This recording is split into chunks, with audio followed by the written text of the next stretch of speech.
अहो स्वामी, मला काहीच नको तुमच्याकडनं, पण ज्यांना मी जन्म दिलाय ना त्यांच्या पाठीमागे सदैव खंबीरपणे उभे राहा. या पलीकडे आपण पालक काय मागतो देवाकडे?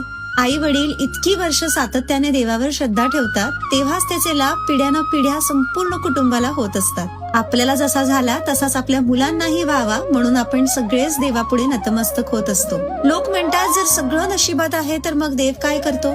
याचं उत्तर भगवद्गीतेच्या 4थ्या अध्यायात 7व्या श्लोकात दिलेलं आहे.